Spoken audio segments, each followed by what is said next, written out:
want to wish everybody a happy Earth Day and welcome you to the third panel in our series of open conversation, co-sponsored by the Teaching and Learning Center and the Environmental Justice Program at John Jay.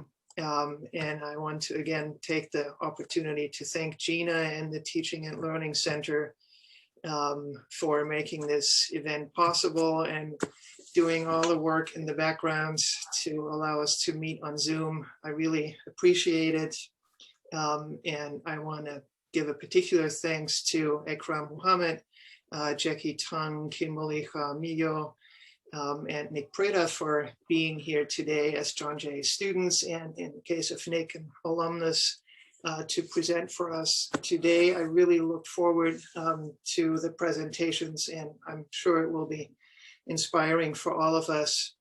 And just to briefly introduce myself, I coordinated the Environmental Justice Program from 2014 to 2020.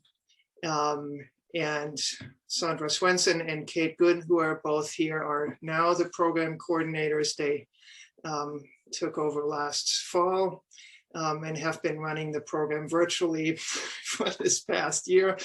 And hopefully we'll all get together again in person soon. And when Sandra just mentioned the climate summit that's happening right now, I was thinking about this earlier today and thinking about one of the first things we did as a program. Most of the program faculty and many students, we marched in the big New York City climate march in 2014 as the road through Paris. And so let's hope that now 6 years later, something concrete and really workable comes out of the summit. So we're all keeping our fingers crossed.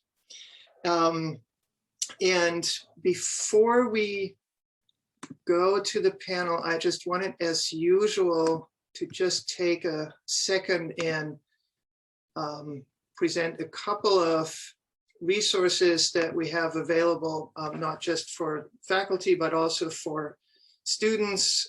Just wanted to point out this year in particular for students, but also for faculty who might be mentoring or advising students. We have a tab here on our program page, and I'm going to put the URL in the chat in the moment, with internships, graduate study, and careers. So if anybody has an internship and would like to take it for extra credit, they'll have the instructions here on how to do that. There's a list of graduate programs in the country and also particularly in the city you can take a look at. And finally, a list of career opportunities with a couple of web resources for people looking for jobs in environmental fields. So there are resources here that you can use. And also wanted to quickly show you again our front page and the tag cloud. And if you click on the student tab here, you'll find all the student contributions on our blog, including a post here by Nick, who's going to be speaking today. So you want to check that out. So you'll lots of student posts on a variety of topics that you might want to take a look at. And then again, for faculty, there are teaching resources here on the web resources, and students and faculty, if you want to learn more about the environmental justice minor, you can do that here under the minor tab. So just want to be sure that everybody's aware of those resources. Please do take a look and make use of that page. And I'm going to put that in the chat in a second. And I think everybody here is already on the program list, but if anybody isn't and would like to join our program list to be updated on events, announcements, send me an email. I'm going to put my email in the chat in a second too. All right, so let's get started. And we're going to start today with Ekram Muhammad and Jackie Tung. who are Sorry. Sorry, David. You showed me 10,000 useful things. My eyes on that.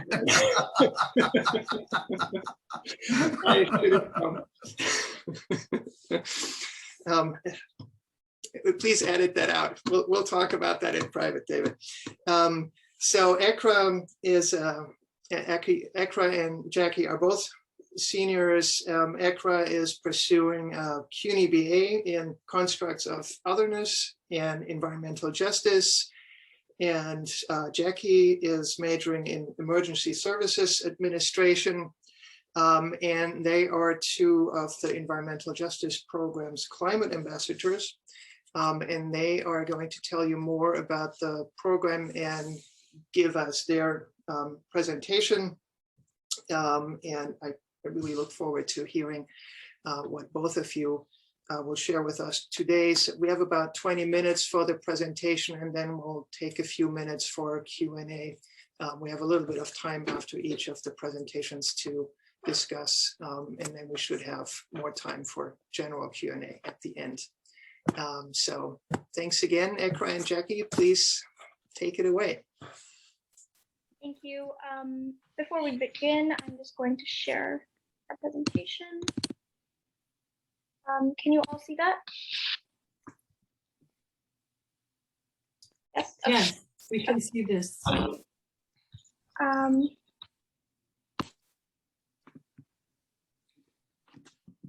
Okay, so if you guys can all see that, I guess we could begin. So thank you so much, Professor Schlutz, for the introduction and giving us the opportunity to be on the panel today. My name is Jackie, and I'm joined today with Ikra. And as Professor Schlutz mentioned, we are both climate ambassadors here at John Jay. So before proceeding with our main presentation for today, since this is a panel on student perspectives on climate change, we want to talk about the student perspective through the lenses of a climate ambassador by talking about the Climate Ambassador Program.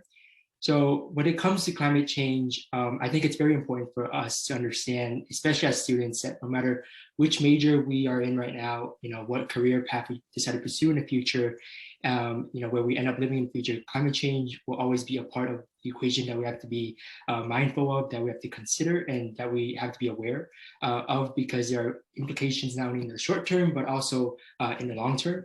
And so this is why we believe it's very important for us to have dialogue and initiate dialogue about this very crucial issue. Thank you.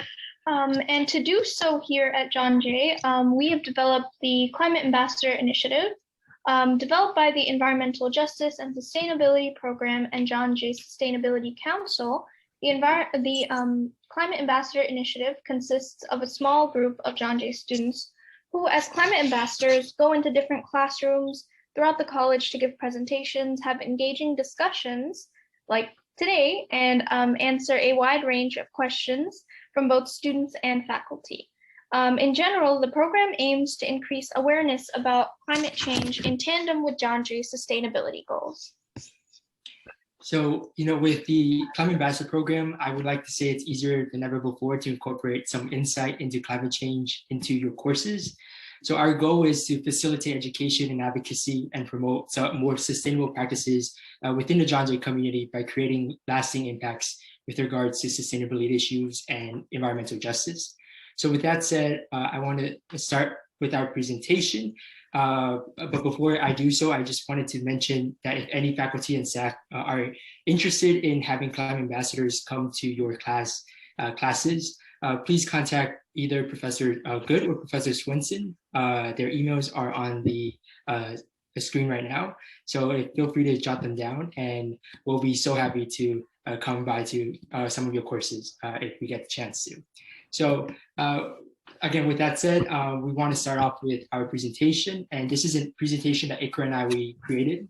Each climate ambassador or pair like Ikra and I will actually have a different type of presentation that we create ourselves and that are aligned with our presentation style. But in general, it all revolves around the topic of climate change, including the impacts and ways that we can help combat the issue. So with that said, I'm going to turn it over to Ikra, who will start off our presentation. Thank you, Jackie. So as you may already know, greenhouse gases and unsustainable resource use are two major causes of climate change. Although greenhouse gases are already present naturally, human activities have and continue to contribute to it. Activities such as animal agriculture and burning coal or other sources of non-renewable energy release large amounts of carbon dioxide, methane, and other greenhouse gases. These greenhouse gases build up in the atmosphere and trap heat on Earth. Even though it would help if trees extracted carbon dioxide from the air, we're actually also conducting mass deforestation at the same time. For example, think of the Amazon rainforest. And I'm sorry, it looks like my computer is lagging today. And it's taking a while to go to the next slide. And as a result, we're in a climate emergency. And if enough is not done soon, climate change and its effects will soon be irreversible. Life as we know it won't be possible. Impacts of climate change include the melting of polar ice caps and permafrost, which are causing global sea levels to rise. The funny thing is, my whole life, since kindergarten probably, I was taught that permafrost is ice that will never melt, and it's just permanently frozen. But now, I'm now 20 years later, when I'm older, now it's all melting. It's a bit scary, to be honest. This rise in sea level that's resulting from melting ice caps and permafrost is actually submerging small low-lying islands and coasts. And if it continues, major cities, including New York City and London, are expected to be submerged in water. My mother is actually from Bangladesh, and the interesting thing about that is that Bangladesh is a delta, and it's predicted that in a few years, I think maybe 10 or 20 years, the whole country will be underwater.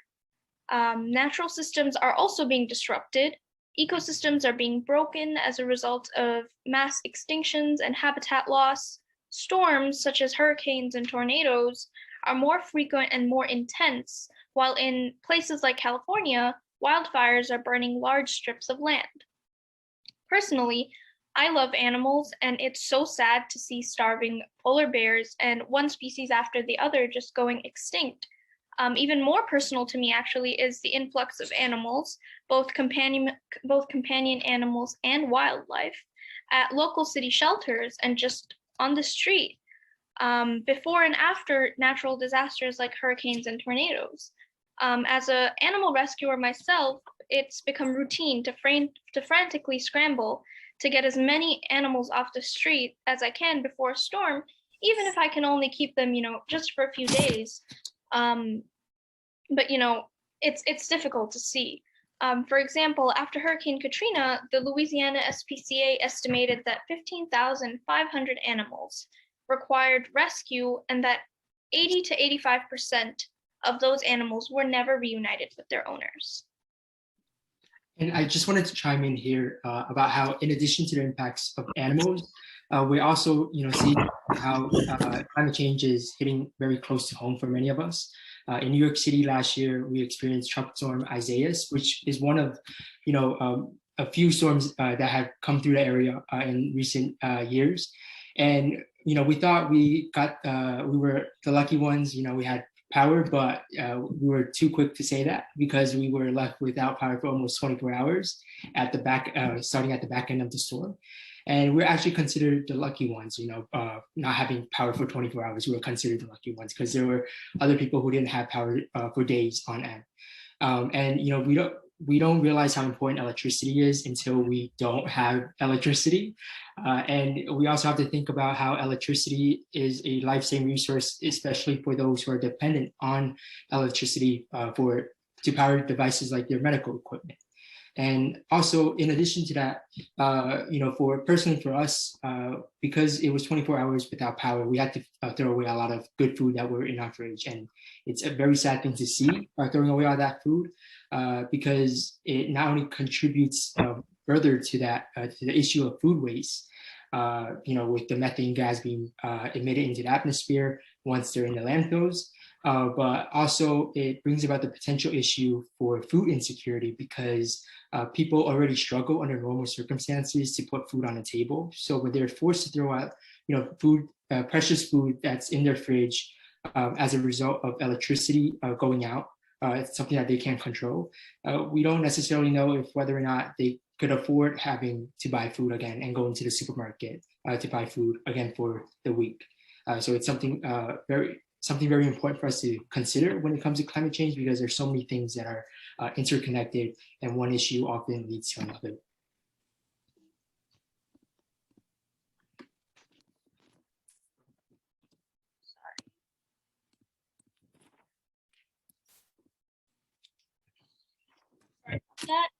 But yes, you're right, Jackie.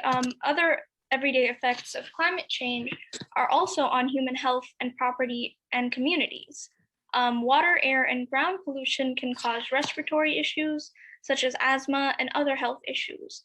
There are also temperature-related deaths, especially among the homeless population. The polar ice caps that are melting right now are releasing ancient pathogens. Moreover, there are also many communities in the US and even more around the world without protective housing. These people are not protected from damage from fires, floods, hurricanes, and tornadoes. As you can see in this graph, the effects of climate change are often interconnected. Increasing greenhouse gas levels lead to rising temperatures and in turn, rising sea levels and more extreme weather. The effects of these changes span over almost all aspects of our lives, from increasing allergens and diseases and resulting negative health effects, to contamination of food and water supplies, as well as forced migration and mental health impacts due to environmental degradation. Okay, thank you so much, Ikra. So now I just want to talk about the terms environmental racism and injustice, because it's a reality that many people, especially communities of color, immigrant communities, and low-income communities face on an everyday basis. Not only do these communities not have the same access to crucial essential resources like routine healthcare, which is such an important resource to have, especially right now with COVID-19, but many of them also live in the most vulnerable places within our country. And oftentimes within these communities, we see the development of facilities like waste treatment plants. And as you can see on the map, in New York City, many waste treatment management locations are actually located in communities of color and low-income communities, such as the South Bronx. And also, when we look at these communities, we also see a lack of green spaces, which are very important spaces to have, especially now during COVID-19, when all of us are, home more often. It's important for us to have a space to go out and, just enjoy ourselves and enjoy nature. It's better for our mental, emotional, and physical health. And green spaces provide that space for exercising, for socializing, improving immune function, and also it decreases noise and air pollution, which are all very beneficial aspects to human health that communities, often low-income communities, minority communities don't have access to. So now we begin to see how these communities that are already facing injustices are being impacted by climate change, and climate change is having a further impact on these populations and increasing the disproportionate impact that Ikra was talking about earlier on. So climate change has already had a very significant effect on our cultural and social norms. The way we live, whether or not we realize it, is changing. And an example of that would be Native Americans. Native Americans have had a very strong connection with nature, but as with climate change occurring, it's becoming increasingly harder for them to continue on with their, generational, historic cultural practices. And with warmer temperatures and droughts impacting plants and animals that Native Americans are so dependent on, they find themselves with limited resources at hand and with their survival at risk. And in addition to Native Americans, we also want to talk about how many Americans have found themselves having to relocate from their homes, essentially becoming climate refugees. An example of that would be Americans having to move away from the coastlines as a result of sea level rise. In New York City, after Superstorm Sandy, many parts of the city was able to rebuild, but other parts like on Staten Island were left undeveloped out of fear for future natural disasters that could once again come and wipe out these entire communities. And as Ikra was talking about earlier, the impacts on animals during Hurricane Katrina, we also see this with other animals, other living organisms being affected, including the fish population. And with fish population specifically, their migration times and patterns are actually changing. And so because of that change, many of those who are culturally dependent on fish are also having to find themselves adapt to these changes. And another example of the effects on our cultural and social norms are the massive wildfires that have been occurring pretty much annually on the West Coast. It's something so scary to see when it's daytime, but it looks like nighttime in the pictures because of all those, the wildfires burning. And on the West Coast, many residents have actually been forced to wear masks outside even before COVID-19 started. And for all of us who are dependent on masks right now, when we have to go outside, we understand how uncomfortable they can be, especially when we have to wear for a prolonged period of time. But the reality is that many residents are having to wear masks all the time, and they can't even find themselves being safe from air pollution when they're at home. And as a result, more and more people are having to invest in air purifiers to protect themselves and their family. As you can see on the slide, the air purifier market was expected to grow through 2020 last year at a rate of 20.7%. And this need to buy such products to protect oneself, once again, unfortunately relates back to the issue of environmental racism and injustice, because the reality is that although these products are available, many people might not have the resources, financial resources to purchase these machines. And so when they can't purchase these machines, they're left with having to breathe in this terrible air pollution as a result of wildfires and have no choice but to put themselves at risk. So with that said, that brings us to the question, what can we exactly do about climate change? And there's actually many things we could do about it, thankfully, and there's still time, thankfully. Even though it's very limited time, we still have some time that we could take action to help combat this very important issue we're all facing. And one of the most important things is just to talk about climate change, right? Have conversations about it, have discussions about it, whether it's conversations with your friends or family, or even presenting on issues like what we're doing right now. The more people who recognize and are aware of these issues, the more potential we have to make change happen. And second, we have to think about our own habits and behaviors, and also set realistic goals for ourselves. Each of us can do our part to help the environment, from doing things like recycling or composting, to taking public transportation or carpooling, or maybe even going meatless once a week. Each and every action, regardless of how big or small it is, can go a long way, especially if everyone starts to do it. In a city like New York City, where we have 8.6 million people, if we all decided to let go of using single-use cups, single-use plastic bags, that's 8.6 million single-use cups, single-use plastic bags that we can get rid from the waste stream every single day. And that adds up over time, day after day, week after week, month after month, and it can make a very great impact. And actually, the Composting Council also found that if everyone in the United States composted their food waste, it would actually be the same as removing 7.8 million cars from the road, which is a very significant amount. And in addition to that, just as important as us individuals acting for climate change, it's also important for government and corporations to do their part by adapting short and long-term environmental goals and policies. As citizens and consumers, we have to recognize that we actually have influence to call for change, right? Change through our personal actions. If we believe that a company that we're shopping at, that we go to, is not protecting the environment in the way that we want, we have the choice to shop somewhere else.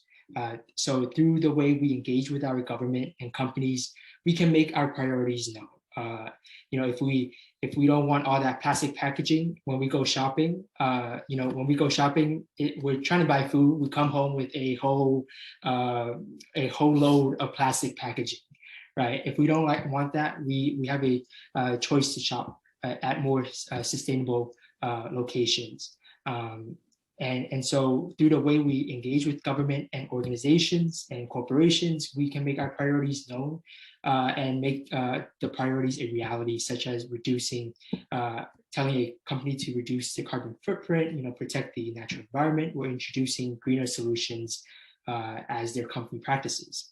And of course, like I mentioned before, this is just a small list of the things we can do. If anyone is interested in learning more about the things that the actions and behaviors that we can change to help the planet, we could just simply go to Google and search up use search terms like, what can I do about climate change? And there's a whole list of all the actions. There's so much that we can do, and every little bit helps. So every little action goes a long way. And I think if everyone starts to partake in these, in some type of action, we can really make a significant change, not only in the short term, but most importantly, also in the long term for future generations and many more to come. So with that said, this is actually our favorite part of every climate ambassador presentation. It's our opportunity to interact with usually it will be students, but I guess in this case, it's faculty and staff. So if anyone has any questions, comments, suggestions, concerns, we'll be so happy to hear them. Feel free to type it in the chat box or unmute yourself.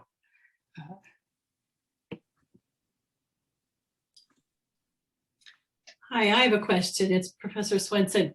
So did either of you notice, or anyone actually here, after Hurricane Sandy, a real different perspective in our students' understanding of the importance of environmentalism and taking action? I personally had noticed that. I wondered if anyone else had.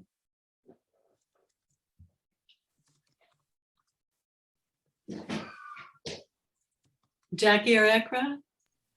Yes, I think in terms of me and my friend group, because Hurricane Sandy was so close to home, literally, you could say, for many of us, I think it really spurred interest in climate issues and how we can help stop it and our role in perpetuating these things. So yes, I did notice that. Personally, for me, I haven't noticed a major change in people partaking in more environmental activism and environmentally friendly actions and behaviors. But I think the reason is because for me personally, I've always loved the environment, right? And so everything that I was doing was already, I was always trying my best to partake in eco-friendly practices. So in my friend group, we always talk about climate change, and how it impacts all of us and the small things that we could do. But I don't think there was a major change from my experience after Superstorm Sandy. But definitely now, as we experience more and more of these terrible natural events, it seems like every time a thunderstorm comes through now, there's hail falling from the sky, right? So I think more people are definitely noticing the impacts from climate change. But at least for my friends and I, we didn't have a major shift because we were already very much aware of. Already very involved. Yeah, thank you.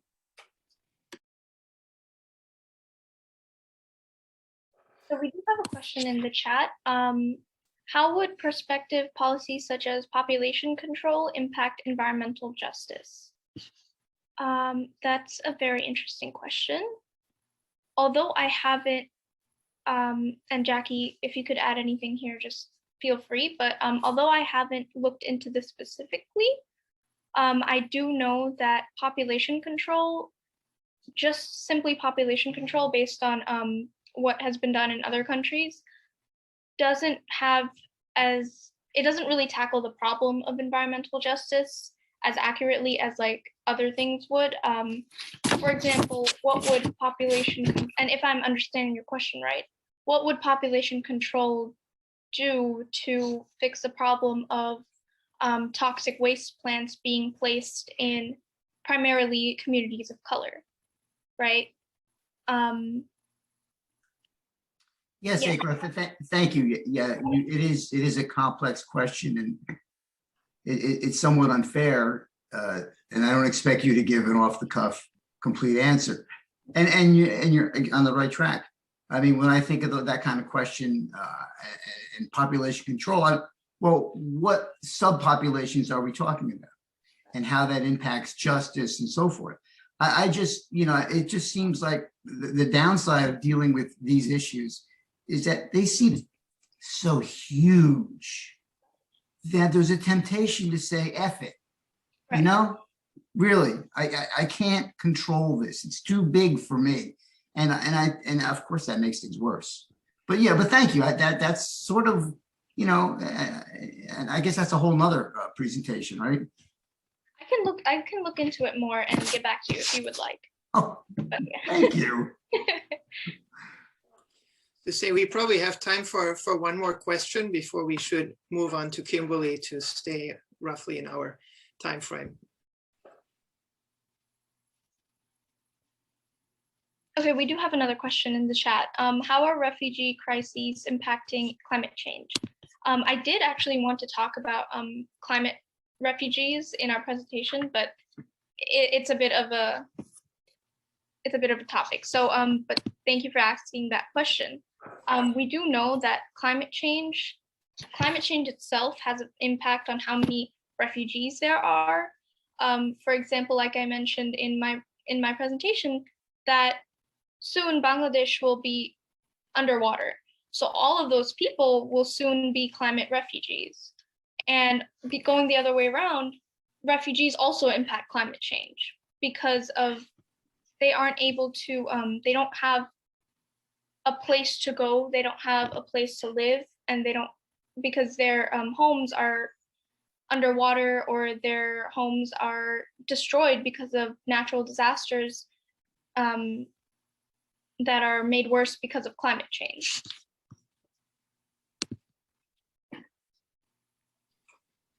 Right. I just wanted to, I'm sorry. No, I was just going to say, Jackie, if you want to add something, please do. Go ahead. Yeah, so I just wanted to say how when refugees are forced from their homes, we also have to realize that partaking in environmental friendly practices actually, unfortunately, at this the way we are as a society right now, environmental friendly practices is actually more of a luxury rather than the norm. It takes a lot of actual resources in order to, partake in green action and behaviors. For instance, if we want to go to green markets, right? It's not available for everyone. It's not something everyone could afford. And so when we have refugees who already have very limited resources, without homes, without financial stability sometimes, it's hard for them to take action on climate change. And so that just goes into that cycle of one thing leading to another, where they might not necessarily want to be contributing to climate change, but they have no choice, right? It's either survival or helping climate change. And oftentimes they have to choose survival over anything else. So I think it's very important for us to really push out a very comprehensive environmental action policy, because it's everything is so interconnected, and we have to think about everything in a very comprehensive manner. All right. Thanks so much, Ikra and Jackie. I saw Ken, you had another question in the chat. Maybe you can hold it. Hopefully we'll have a little bit more time at the very end. I just want to be sure that both Kimberly and Nick have enough time to speak to us too. So yeah, thanks again for a really fantastic presentation, Ikra and Jackie. And so we will turn to Kimberly Karamidju now, who is majoring in international crime and justice.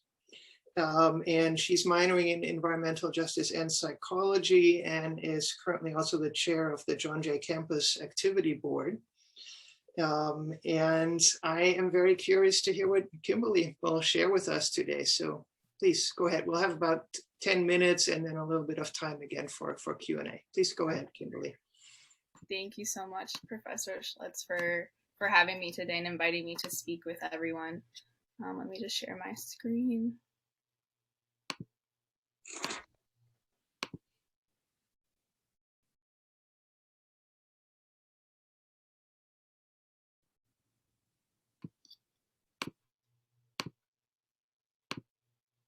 Okay, let me see if you can see that.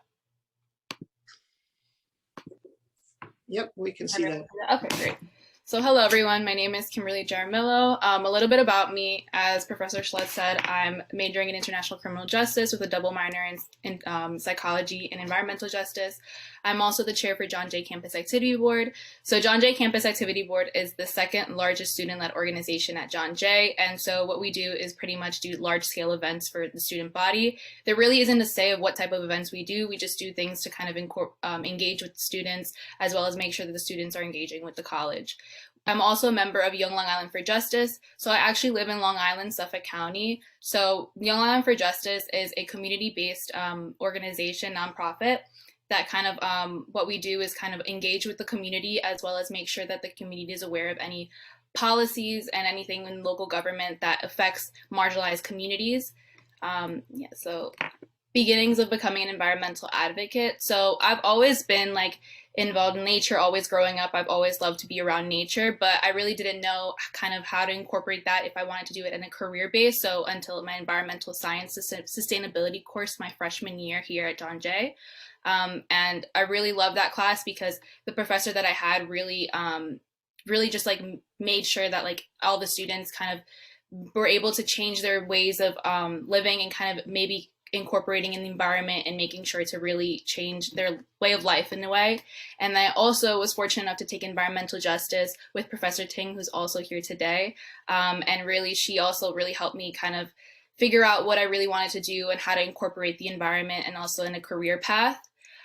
So I also worked with individuals running for local office last year in Long Island and Suffolk County, and I really wanted to make sure that these people that were running were kind of incorporating environmental policies into their agenda. I also worked on project with Suffolk County Legislation Office during my internship last year. So on here I have like a mock local law that I had to do as a project, and in this local law I wanted to introduce to reduce solid waste by implementing a user pay system. And then, so current projects that I'm kind of working on is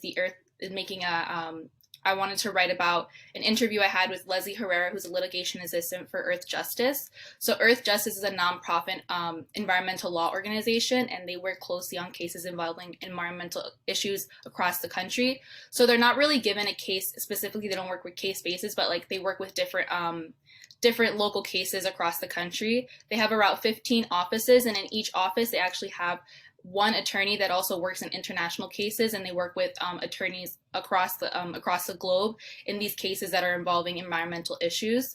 My interview with litigation assistant. So Leslie Herrera works at the New York office as litigation assistant and legal practice assistant. She graduated with an economics degree, and I think that's really interesting because she doesn't have really anything. When she went to college, she really didn't think anything of becoming something with the environment. She was just really, but like she did do projects that had to do with the environment, but really never thought that she would be in the position she is today. And so a quote that she actually had from the interview was, "With passion and drive, anyone can be involved in working in the environmental law sector," which I thought was really interesting. She hopes to get a law degree and continue working in protecting the environment and being the voice for marginalized groups of people. And I definitely really thought that this interview was something really special, and I hope to talk about it more. And I'm working with Professor Mary Ting on this to kind of write about it and incorporate it and have it for the newsletter in the environmental justice major website. Yeah, and then as chair for CAB, so I'm really fortunate to be given this opportunity to be chair because I kind of have the flexibility to do a lot of, and I can make environmental based events and just any events I really want to do that. So for example, I worked and collabed with different clubs in John Jay. So a recent event that we had was Queer Zoo, which is I collabed with Spectra and the Environmental Club. And then this event that we had was, we pretty much talked about different LGBT community based like animals in the animal kingdom. And then we also actually had an interview with the two gay couple penguins in the Sydney Aquarium in Australia, which was really fun. We also recently had it last week, an environment mindfulness panel where we invited John Jay alumni as well as just students to talk in a really safe space environment about any issues that they had or just awareness in the environment, and teach other students that were attending about sustainability and so forth. So I really have taken this opportunity as chair to kind of incorporate things that I like as well as my other executives and bring awareness to the John Jay community. So engaging with the student body and teaching just them about importance and sustainability is something that I really I really aspire to do as chair, and if I continue as chair for next year, to do that as well. So pretty much what's next in my agenda for career-wise is applying for a master's program that connect with international relations and environmental justice. So although I know that developed countries such as the United States have been working on creating more of an environmental friendly, like, you know, creating awareness for the environment in their agenda, I think it's still important to kind of have that bring that all around the globe, because I think obviously developed countries are a big source of why of pollution. I think it's something that has to be changed across the globe. So yeah, and then I continue being engaged with local government and nonprofit organizations. So this semester I have decided to take a step back from being involved in the community in that case, but I hope after the semester I do want to engage more in nonprofit organizations as well as just local government, and making sure that the community itself is being protected and being the voice for marginalized groups of people, and especially in Long Island, where there's so many issues when it comes to the environment, and with our water system as well.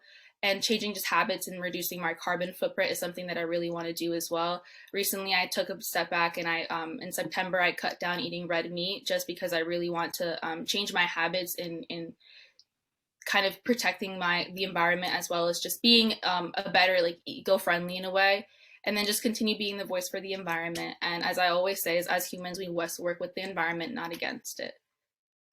So yeah, so thank you, and let's protect the environment together. So if you have any questions.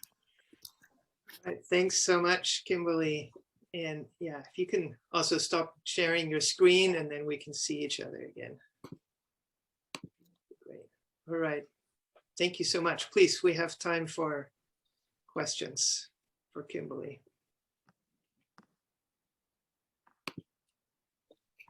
And I said, how has engaging with politicians, government, and allied communities taught you about environmental justice? It's definitely taught me a lot about just Long Island in general, and how much, like, just the pollution and all that, and especially especially when I was in my time with the legislation office, and being, I was actually the assistant to the clerk of the legislature. So at that time, it really just taught me to kind of engage with the Suffolk County legislatures, and be able to kind of talk to them and tell them about these issues, because I think that's something that, they're just busy with so much work. And I feel like as being able to be there, I was kind of the voice, and I wanted to make sure that people were able to be heard with the environment. But it really has just taught me a lot about Long Island in general, to be honest. So what did you learn about Long Island? What's two new things? I definitely learned about the water quality, and also I learned about how there's some areas in Long Island, specifically out east, that they don't recycle at all. So they used to, and then they stopped, and it's just very, but the thing is also, and then there's different things that, like, other little towns do, because they do have in Long Island and Suffolk County, they have like their own mayor in a way too as well. It's very interesting how, like, politics in Long Island goes. But so there's some areas that are like, there's like, you know, the local government legislatures and stuff like that, but there's also like areas that they have their own little local government and like their own little laws in a way. So it's definitely something interesting that but yeah, definitely the water quality, and also just how there's some areas that just don't recycle. I said, what have you learned about water pollution on land, and what are the main problems? So it's mostly so in Long Island, the water system is very old. So it's just not up to date, and how the water quality is like, for the sewage system, pretty much, is just very old and very out of date. And so there's obviously sometimes when it's, for example, when it rains, all the sewage comes up in areas. And also the water quality, you can't drink out of the tap water in Long Island because it's just pretty much just wastewater. Like there's a lot of chemicals in it. And yeah, so when you shower as well, just all this water quality it's not as, for example, in New York City, you can drink the water in New York City, but in Long Island, you can't, unfortunately. So Kimberly, have you heard at all through your conversations with your local politicians that there's a higher level of salt water coming into the drinking water system? Because I know that the water table in Long Island is being depleted. That's going down, and because Long Island is a island or a peninsula at least, a lot of the surrounding salt water is starting to seep in. Have you noticed? Has anyone ever talked about that as well? No, they do, like, there's some ideas, a lot of times a lot of politicians have actually brought into the like ideas of kind of changing the sewage system, but it's so much money and it's like time consuming that they just kind of push it away. And I think if they keep pushing it away, then it's just going to keep doing worse and worse, and then Long Island sewage system is just going to collapse. So what's the source of drinking water? Does everybody have to buy bottled water? Everyone has to buy bottled water, yeah. Wow, that's there's some dramatic. people that obviously like that, like, you know, they sell, everyone pretty much has to buy like bottled water in Long Island. Yeah, and do you know why New York City and the surrounding boroughs do not have a drinking water problem? Do you know what our source of water is? Yeah, it's from the Catskills. yeah. And that's an amazing infrastructure coming down from the Catskills that was developed over 100 years ago, bringing fresh water in. They had the foresight to design that. It's gravity fed water, from like 95% of it. But Long Island is this is just dramatic how little they've paid attention to sources of good drinking water. So that's definitely a great place to be involved in the local politics. So thank you. Thank you. Yeah, and it's definitely had an impact as well on sea life as well, because there's so much, the sewage just goes out and then spews into the oceans. So it's definitely affected like marine life in Long Island as well. Kimberly, do we have any local scuttlebutt on the Brookhaven National Laboratory? Back when I was your age, there was a lot of publicity and much of it adverse about what they were doing out there. Mm-hmm. What do we know what's going on there, or anything locally sourced about their contributions or detriments to the quality of the environment on Long Island? So there are groups, like, for example, that group, there's a lot of groups that used to be, because I did my research and I really wanted to be involved a lot, but there's a lot of groups that have just died down and not a lot of people have been like continuing the push to it. So that's something that, unfortunately, like, there's new groups coming out, but there's also groups that used to be really like active in local government when it comes to the environment that have just been like dying down. So it's kind of like, so yeah, it's pretty much the Brookhaven one. I haven't heard anything new about it. So it might be just one of those groups that also have having continued to work on local government or so forth. I wanted to ask real quick, Kimberly, I was glad to see that you're collaborating too with the environmental club in the work that you do on campus with the campus activity board. And I was just curious, what's your sense currently about the general student population at John Jay, their interest in the environmental issues, their involvement as you're working with the students across campus? Just curious what your experience has been. I think there's a lot of students that are really interested. I think, for example, a really close friend of mine, he's the secretary for environmental club. But what the only thing I think is discouraging, I think now with it all being online, a lot of people being involved on campus has been it's been very hard for us to kind of get students to be involved. But when we were on campus, there was a good amount of people that were involved, and like they thought it was really interesting to learn about these things and so forth. But I think it's the Zoom of even doing events in general, it's been very hard for it. But I think when we going back on campus, I think there's a lot of students that are very interested in being involved and learning more about the environment. But yeah, so that's pretty much that. Okay, great. Thanks, really. Glad you're doing all this work regardless, all of you, actually. I think in the interest of time, I think it'd be good if we could move on to Nick right now. So if you have additional questions for Kimberly, hold on to them, and we'll hopefully have a few more minutes at the end. So thanks again, Kimberly, for your presentation, and want to briefly introduce Nick Breda, who is an alumnus. He graduated in winter of 2018 with a major in criminal justice and an environmental justice minor. And he's currently getting ready for a year with AmeriCorps. And so I'm very curious to hear what Nick will share with us. So please, Nick, go ahead. Hi, everyone, and thanks for having me today.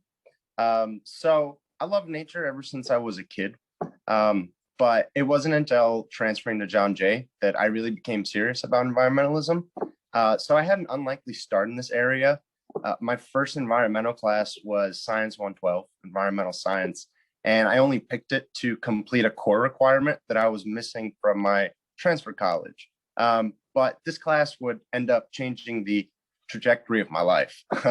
I could not grasp how we were destroying our own planet, and I could not accept that these issues were just being ignored by people in power. So after this class, I ended up changing my minor to environmental justice.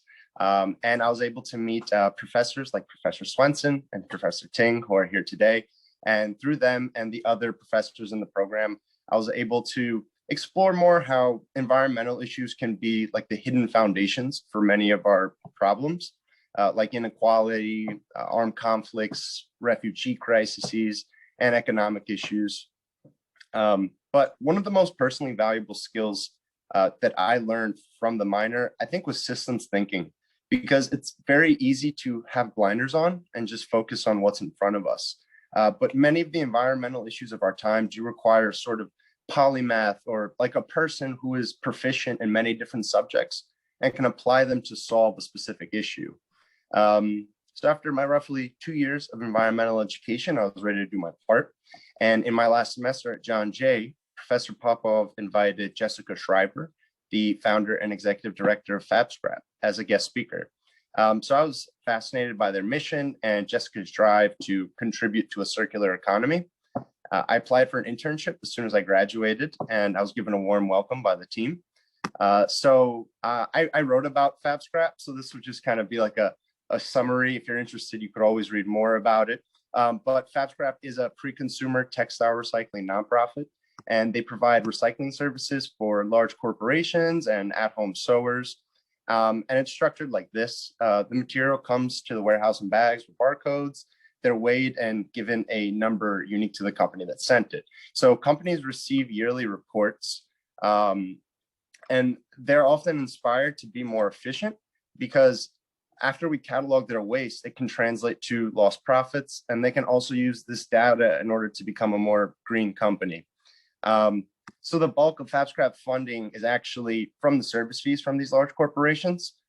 Jessica, the executive director, wanted to make sure that companies paid their fair share for the waste that they were creating, and to not rely on grants, which could help more underfunded organizations.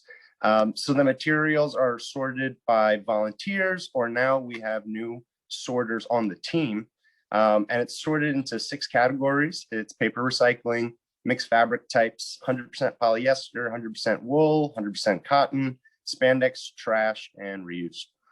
So mixed fabric types can be sold as scraps or shredded into a material known as shoddy. And shoddy has many applications, such as warehouse dust blankets, lining inside of car doors, carpet lining, bedding and furniture stuffing, and etc. The 100% fabric types will soon be able to be recycled back into full-length fabrics, and thereby dramatically increase the lifespan of the materials. So the reuse category is larger fabrics and fashion hardware like buttons and zippers. And after volunteers take their 5 free pounds, the team organizes the reuse fabrics to either be sold in-house or sold at the retail store in Manhattan. So I was an intern for FabScrap for about 6 months, and then I ended up working for them for about a year. And it was an eye-opening experience. First off, it was just fascinating to see how boundless human creativity can be. Like I could just look at a pile of scraps and not think much of it, but a volunteer can envision like a beautiful trench coat and then like create it. And it made me realize that like society has a very skewed vision of what trash actually is. So like my job at FabScrap, among other things, was processing incoming bags from companies. And I cannot tell you how many times I found food scraps and used tissues and general office trash in our bags. Some of those bags were literal gold mines for us, but just fancy polyester trash bags for others. I also found many packages containing fabric samples that were never even opened. And it was sad really to think about all the pollution that went into producing the fabric, shipping it to the US from China, and then all for it to never be opened. And it's sad too, because, you know, or fashion industry rather, is one of the top 3 most polluting industries in the world. But yeah, overall, it was really an honor to work for the organization that is serving as a pioneering force in this industry. So around the beginning of the pandemic, I actually left FabScrap. I had become really fascinated with financial markets, and that includes everything from major indexes to cryptocurrencies to agricultural futures. And I think I really like the markets because I view them as a barometer for like the public subconscious. And I say subconscious because even if bad things are happening in America or the world, you know, the market may be doing fine. Because subconsciously there is still faith in our future. And, you know, I feel like a lot of people are very discouraged when they understand that institutional money is the driving force in the markets. But at the end of the day, societal trends collectively molded by everyday people like us are what fuels either waves of optimism or waves of panic in these large financial institutions. Like, for example, we saw last year on the heels of the Extinction Rebellion protests, BlackRock, the world's largest asset manager, announced their new strategy, which would be focused on exiting investments that present a high sustainability related risk. And they were talking about things specifically like coal. And it also said it will drop company directors who fail to act on financial risk from climate change. So while BlackRock has definitely had issues fully divesting from fossil fuels because they are so ingrained in our economy, they have at least kept the promise of voting out company directors that were not in tune with the mission right now. And I mean, even though they didn't keep up with the first part of the promise, I think the fact that they're doing anything is a really good sign for the future, because I think on the surface layer, I think the reason why a lot of large companies are beginning to transition to more sustainable practices is due to this kind of green economy boom that we're seeing right now. Like we've seen Amazon and Delta and all these other large multinational corporations talking about how they want to cut down their carbon by 2030 or 2040 and so on. But I really do agree with BlackRock that I think the real reason is that climate change creates uncontrollable risk in the markets and in business. And what every good business person or trader is doing is ultimately gauging risk and weighing the potential rewards. I also don't think it's a mistake that BlackRock made this announcement around the time when the Chicago Mercantile Exchange was introducing California water as a tradable commodity on the market. It almost kind of feels like alarm bells right now. But yeah, while the traditional markets definitely have their environmental issues, I also think the cryptocurrency market has a lot of issues right now. Like we could take Bitcoin, the biggest one, which produces more emissions than some entire countries. And it doesn't help that a lot of Bitcoin operations are in China, which still is heavily relying on coal. And while I believe Bitcoin is a revolutionary idea, I also thought the same of MySpace. And there are many other amazing projects out there that I think can help change the business world, but I also think they could help in some aspects of tackling climate change, because some currencies are more than just a store of value. They do have some mechanisms that allow for trustless collaboration. I think blockchain technology can help businesses become more efficient, which can help cut emissions. And I mean, we're seeing right now that the technology is being used to track COVID vaccines, at least in England, that I know of. And the other thing is too, there are also a lot of projects that are not as environmentally taxing. Like take, for example, Ethereum. It's the second largest cryptocurrency by market cap right now. Users on the network democratically voted to switch the network to a new protocol, which allows the network to use 99% less energy than Bitcoin. And it's just as secure and efficient as the current protocol. And it does not require any special computer hardware, which can help cut down the e-waste from this industry. But yeah, so it was funny that when I had mentioned to people close to me that I was spending a lot of time researching the markets, they asked me if I was still interested in environmentalism. And to reference back to my polymath and systems thinking idea, we all understand that environmental issues really do underlie everything. And I just keep finding that no matter where my interests turn, I can always find these issues lurking beneath the surface. So one of my biggest influences is Chamath Palihapitiya. He has this company where he helps manage diabetics. And his whole thing is like, you can have a business and you can still do good things. And in an interview at Stanford, he was basically talking to these young kids. He's like, I feel like right now people are really afraid of chasing money and becoming successful entrepreneurs because we've kind of like associated it with greed and destruction. But he's like, if you do have a vision of a different world, you can be that change in the business world and the world at large, because money is the ultimate tool for change. So based on that and everything I've been doing, I think that my main goal in life right now is just to have the means to help fund environmental organizations and to have connections to crowdsource this funding with like-minded entrepreneurs. I've spent a lot of time working on different math models and understanding probability and risk, and I even taught myself how to code in this past year. And I'm confident that one day I will have consistent enough profits coming where I can be comfortable, and then I can also help manage other people's investments. And I believe this because at the end of the day, markets move in cycles, just like nature and societies. It just waxes and wanes. So I will continue to work on my strategy, but currently I do feel the need to support our country right now. The Northwest is gearing up for another potentially brutal wildfire season, as was mentioned before. I mean, the economy is still struggling as we begin to reopen. Vaccines must be distributed. So I've applied for various AmeriCorps programs and I've gotten a few offers. I'm still waiting on a few more answers before I make my final decision. But I am looking forward to giving back in these difficult times and, helping us get back on our feet.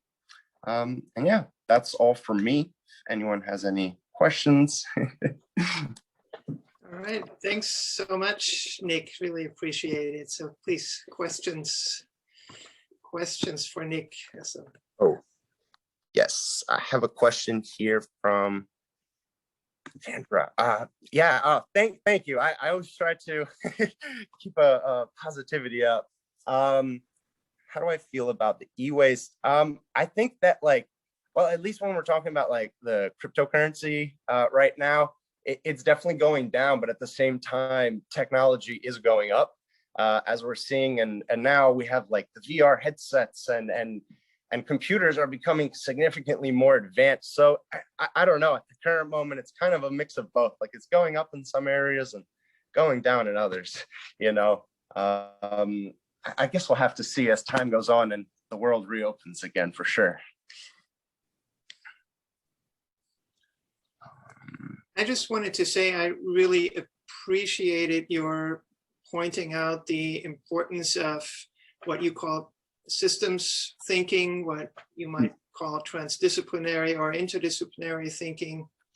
I just want to make the general point that that's, of course, what we hope to create through the environmental justice minor, to be sure that those transdisciplinary components become part of all students' thinking, hopefully, and also your insight that the environmental problems are sort of hidden drivers of so many other issues that we're dealing with. It's something that also Jackie and Ekra, I think, highlighted very nicely in their presentation, to just really encourage us to think in these larger connections and make those connections. So that's just a comment I'm making to all of you. Appreciate both those points quite a bit.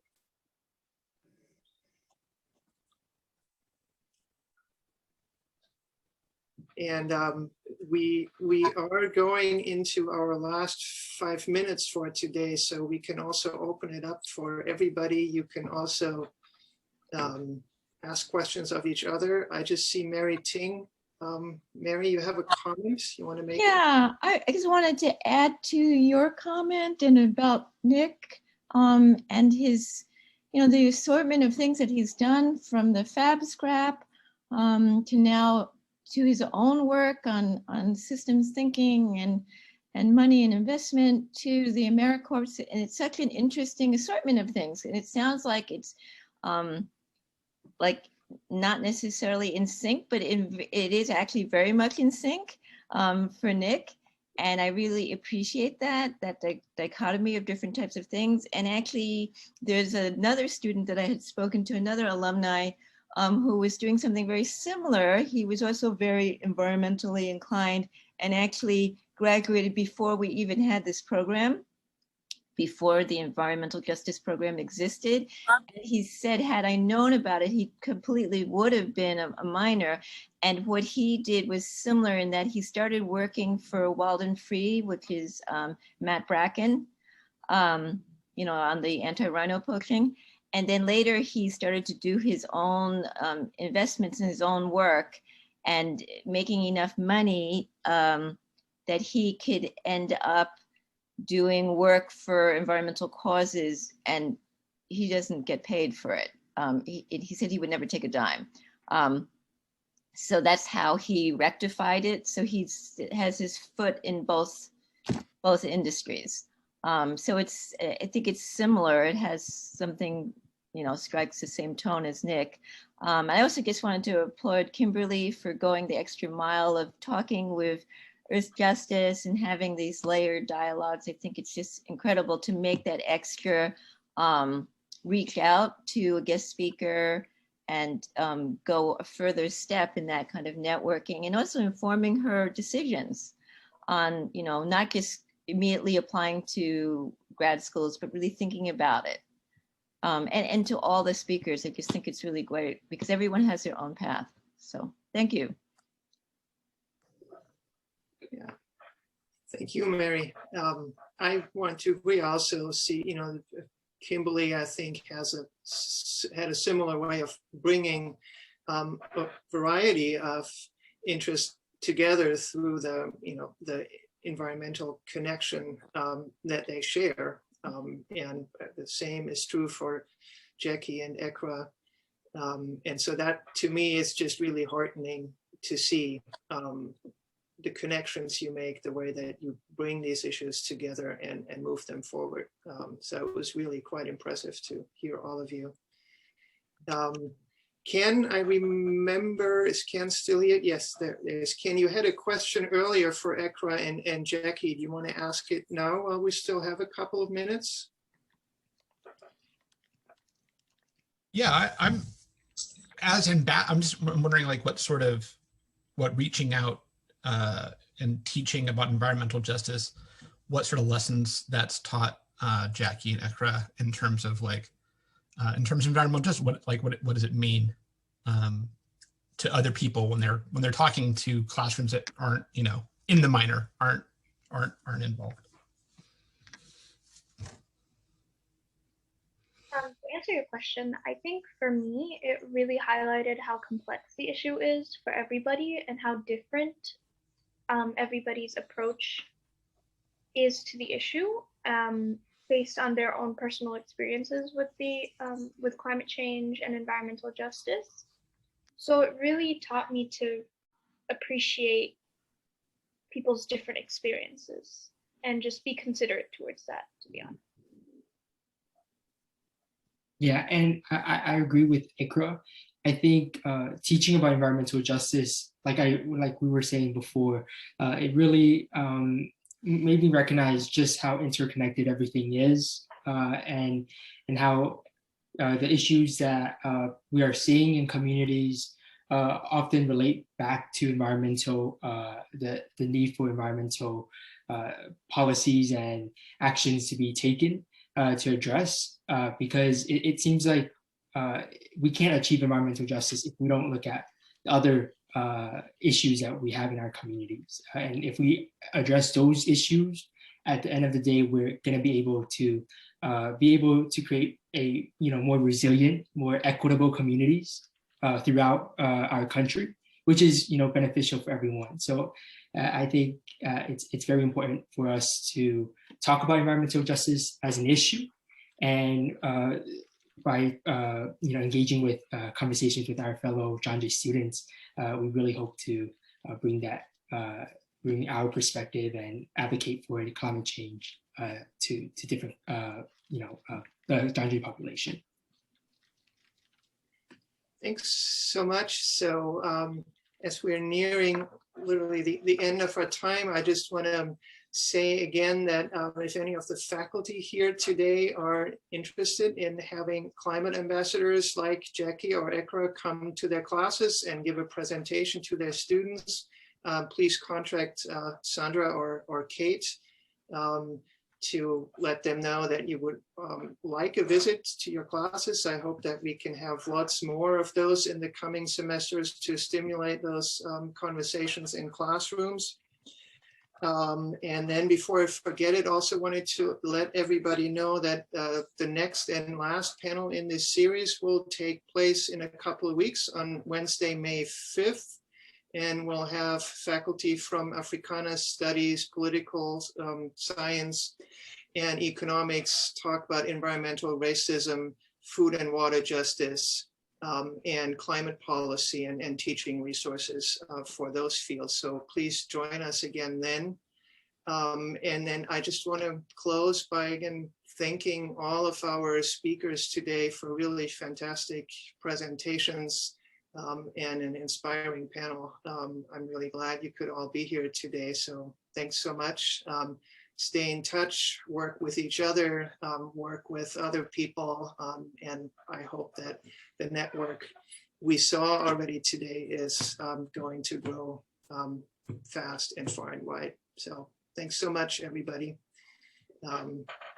Happy Earth Day again. Hope to